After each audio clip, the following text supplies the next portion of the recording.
In this video we're going to go over material balance with complete combustion. For the purpose of this calculation we're also going to assume 100% conversion. So combustion is a chemical process which is when a substance reacts with oxygen and releases heat energy, like this equation below.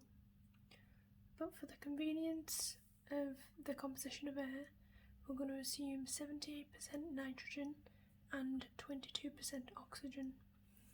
In complete combustion, the fuel burns with plentiful oxygen, so the products are only carbon dioxide and water. So we have a question where we have fuel and air, and it goes into the system, and then it undergoes complete combustion, and then we have three products. So it says calculate the theoretical air required for the complete combustion of the fuel, which was given here.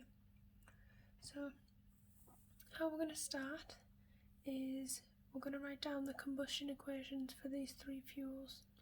So we have methane. We're going to balance them once we've written them all down. Carbon dioxide plus water. And then we have ethane.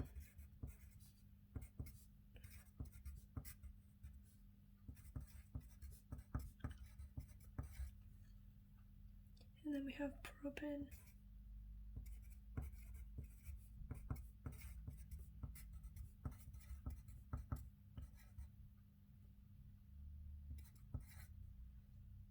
So now that we've written all of our equations down, we can balance them, right?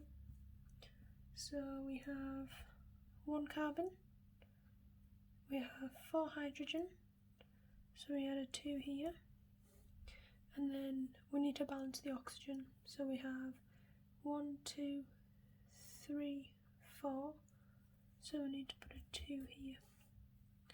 Next one, we have 2 carbons, so put a 2 here to make 2 carbons on this side, and then we balance the hydrogen, so we have 6, we have 2, so we multiply this by 3 to get 6, then we multiply the oxygen, so we have 2 times 2, which is 4, and plus 3, which is 7. So in order to get 7 on this side, we multiply by 7 over 2. So we have 3 carbons on this side, put a 3 here.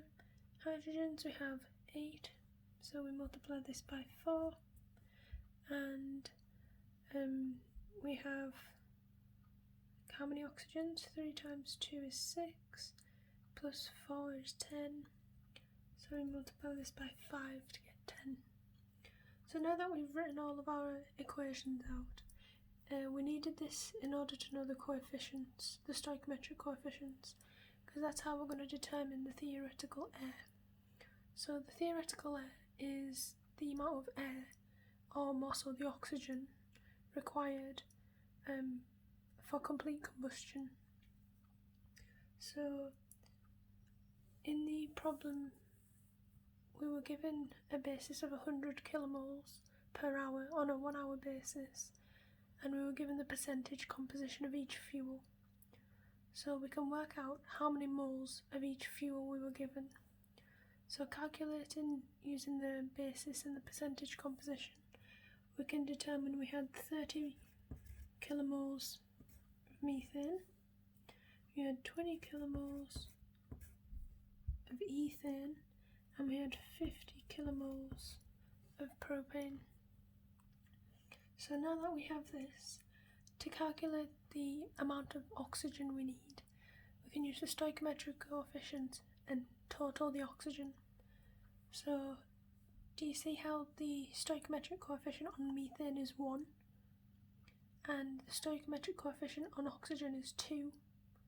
So we need two lots of the moles of methane for oxygen. So we would need 60. Right? Because this has got a 2 in front and this has a 1, so you multiply this by 2 in order to get what you would need for this top reaction to take place under complete combustion. So if we do the same for the others, this has a coefficient of 1, this has a coefficient of 7 over 2 or 3.5, so we would do 20 times 3.5, which gives us 70. So, and I would explain it again. In order to get complete combustion, say of ethane, if you fed 20 kilomoles of ethane and you wanted complete combustion, the minimum kilomoles of oxygen you would put in is 70, because the stoichiometric coefficients determine how much of each you need in order for complete combustion. So if we do the next one, we have propane, 50 kilomoles. This is a stoichiometric coefficient of 1, stoichiometric coefficient of 5. So 50 times 5 gives you 250 kilomoles. So we now have the kilomoles of oxygen needed for each combustion reaction for each fuel.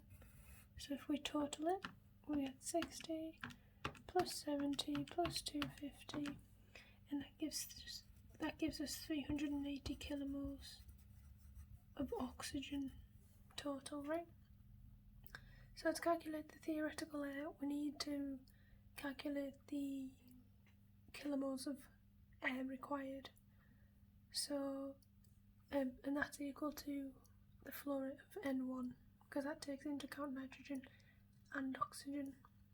So in order to get the amount of air we would need, you do 380 divided by the composition of oxygen, which is 22% here, so divide by 0.22, and this will give us the total,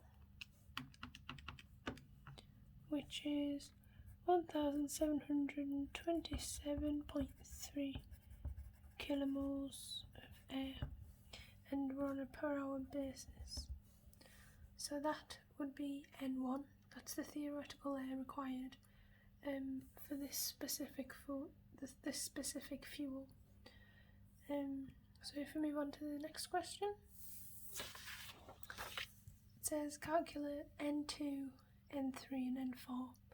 So on the previous page, N2, N3 and N4 represented the flow rates, the molar flow rates of the output streams of nitrogen, carbon dioxide and water. So I'll just label this was nitrogen, this was carbon dioxide and this was water. And we had our chemical reactions equations that we wrote out before. If I write them down again, because we'll need them. So we had 2O2 for methane, CO2 and 2H2. We had C6, we had ethane, and 2 lots of carbon dioxide, and then we had propane,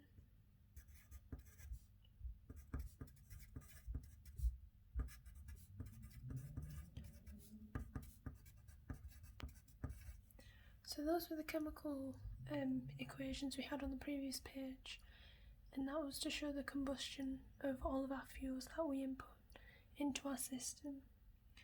And of course we had 30 kilomoles in the fuel of methane, we had 20 of ethane and 50 of propane.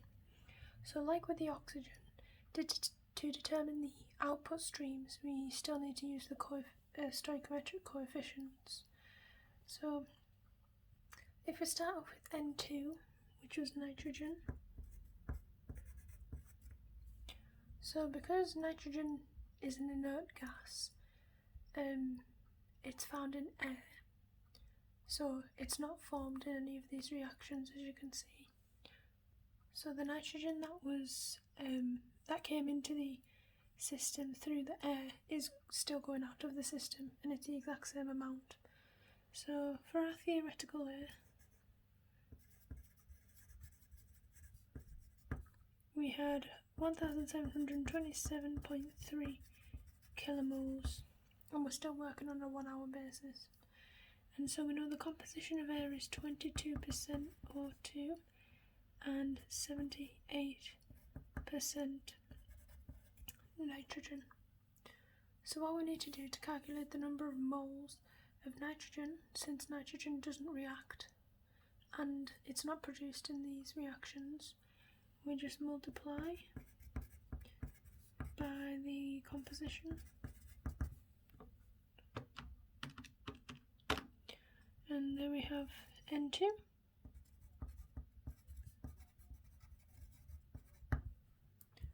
So for N3, for our carbon dioxide, so we had carbon dioxide produced in this reaction, and we're only going to assume there was generation. So there was no consumption, and we didn't put any carbon dioxide into the system either. So we're just going to use the moles and the stoichiometric coefficients to total the number of the moles of carbon dioxide that would have been formed. So if we see here, if you write down 3 CO2, so we have 30 moles of methane. The stoichiometric coefficient of carbon dioxide is 1. So that means 30 moles of carbon dioxide were formed in the combustion of methane. So we have 30. We have stoichiometric coefficient of 1 on ethane, and we have a stoichiometric coefficient of 2 on carbon dioxide. That means twice as much moles were produced. So 20 times 2 is 40. And then we have propane. We have 50 moles, and the stoichiometric coefficient of carbon dioxide is 3. So we do 3 times 50, which is 150. We then add all of them together, which gives us 150 plus 40 plus 30. That gives us 220 kilomoles of carbon dioxide. And now we're going to do the same for water. So N4 was water, and so we're just going to use the coefficients again.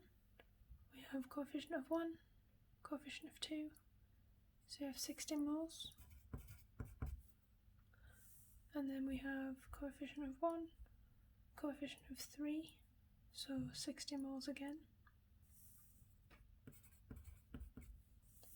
and then we have coefficient of 1, coefficient of 4, so 50 times 4 is 200,